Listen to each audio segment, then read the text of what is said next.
Financial Services Committee member and former small business owner herself, Congresswoman Claudia Tenney of New York. Congresswoman, good to see you. Thanks so much for joining us this morning. Good morning. Thank you. It's great to be So on. where are you on this, Congresswoman? Your reaction to these forthcoming tariffs on Chinese goods? Well, look, we do have an issue with Chinese theft and Chinese theft of intellectual property. I noticed Wilbur Ross recently said we're not sure where we're going here. We've got to go back to the Congress. I think we have to make sure we're very targeted. We definitely do not want to see the cost of goods and services go up tremendously here. But we also have to recognize that China is cheating and China is taking advantage of our citizens and advantage of our companies here. I come from an area of New York where we've lost many jobs to Asia and to China. So we'll see what the actual legislation or what Wilbur Ross is presenting to us looks like. That should be the case here. I haven't seen it yet, but he looked tentative yesterday, like the imposition of tariffs may not be a done deal. Yeah, I'm glad you brought up the issue of China stealing intellectual property, Congresswoman, because I just wrote an op-ed on this yesterday, and it is in Real Clear Politics. And I'll just show you one line that I wrote. And basically it says, instead of seeking a commitment for arbitrary levels of total imports and exports that will ultimately be determined by the consumer, President Trump should let Xi Jinping know that U.S. companies should not have to have to team up with Chinese companies, and they should be able to operate there without being afraid that their technology is going to be stolen. So what are we doing in that regard? Because at this point, it doesn't matter if China buys $200 billion in agriculture. They're still stealing intellectual property and forcing the transfer of technology from American companies to Chinese companies. Well, exactly. And they're state-run businesses. So, you don't go over to China and run an independent business. You work with the government. The government controls everything. And I don't think I think U.S. businesses eventually will realize they're at a disadvantage there. Yes, they're getting cheap labor. They're getting goods put out at a very low price. But at what price does that cost the American citizens and American companies that are competing, for example, in steel, where the Chinese they'll spend $50 million or $1 billion to create a factory and say, here you go, here's the factory. How do we know that theft isn't happening? Actually, we do know. There's a number of ways that we can go after the Chinese on this, and I think one of the ways the president is looking at it is with tariffs. And I know people don't like it. It sounds scary to say tariffs, but the president isn't a globalist. He's a free trader that's looking for fair and reciprocal trade, as he calls it. And so I think it's a very interesting mix. I think, imposing the tariffs and at least the threat of the tariffs was part of the reason we got North Korea to the negotiating table, because, look, China is a very powerful force, providing 90% of the resources and energy on finance to North Korea. And, using our military force, the pressure that we put on diplomatically, that's what brought North Korea to the table. It's a multifaceted approach that the president used. So I think these are really important factors to look at. And the fact that China might be cheating is something that is really, really, we have to look at and we have to consider. And I think that's what the president's trying to do. So what do you want to do? What do you want to do with ZTE? Because the White House now says that it will try to kill the bipartisan Senate legislation, which reimposes the penalties on that Chinese telecom company. The company is now seeking a $10.7 billion financing plan. It's nominating 8 new board members, and it seeks to overhaul its management. I know that part of the back and forth between the White House and ZTE includes actually the Commerce Department choosing that board.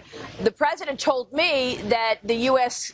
got a lot of things by helping ZTE, including being able to choose the board, as well as $1.4 billion. But the Senate is still nervous about helping ZTE. Well, yeah, but it does look like a change in strategy. The president, I think maybe he knows more than we know about it.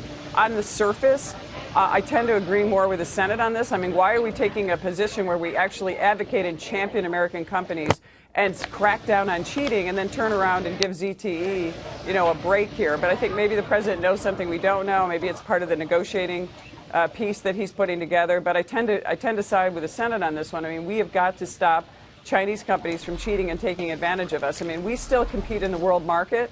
I'm a free trader, but I also agree on the other side that the president, was right. We need fair trade. I mean, Americans have been taking the high road while the rest of the world has been taking the low road and taking advantage of our citizens, our jobs, our integrity as citizens and the rule of law. And that's something that is very appealing about the president to my constituents and my businesses, many of whom have been moved over to China and Asia and other areas. I mean, we have iconic businesses in my region that are gone. They're being manufacturers are in China now, and that's precisely because we're allowing an unfair trade advantage. And I think that's really what's appealing about the president's pitch. So his ZTE position, we'll see. Maybe there's more in the detail that we don't know about, what the president knows that we don't know, or more that he's trying to strategize on.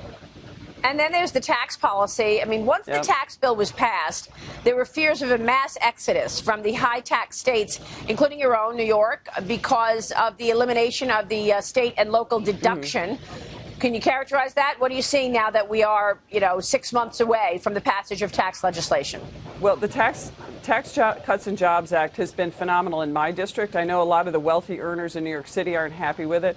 But we're seeing a repatriation of big companies and jobs, Corning, a number of other companies that are near my area, coming back to the United States with jobs. We're seeing the middle and lower income taxpayers really happy. I've traveled to, I think I've been to 40 or 50 businesses, small, medium, large, pizza stores, manufacturing companies of all sizes and all types throughout my region since the tax cuts. And they're thrilled. I've even been on live TV feed and forgot to ask the owner, how's the tax cuts, how are they working? And they immediately chime in with, wow, it's been amazing. Every single person in our company is getting a raise, is getting a bonus every quarter. It's been phenomenal. We're adding jobs, we're buying equipment. So in a very small way, a small bill like that, just the federal government has come in and helped.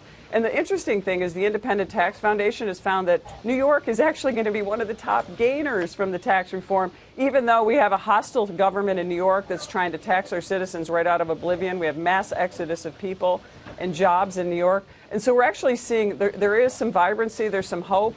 Just from the smallest level, I was in a little pizza store in upstate New York the other day, and the guy was so thrilled. He said, thank you so much for tax reform. I see families coming in. They're starting to buy, bring their families out to dinner. They're starting to do more. And I think that's just a glimmer of hope for my community. And people are starting to see it. And the reason I know it's working is the Democrats are working overtime, trying to, decry that the tax cuts aren't working. They're trying to claim that all these big corporations are now just offshoring, when the opposite is actually true. So they're working when the Democrats are overreacting and Nancy Pelosi is just melting down on this topic. I mean, it's just spectacular to watch the comments coming from her. Crumbs, whoop-de-doo, I'm getting a tax cut. Yeah. I mean, seriously, it has that's been extraordinary. the reaction? The reaction has been incredible.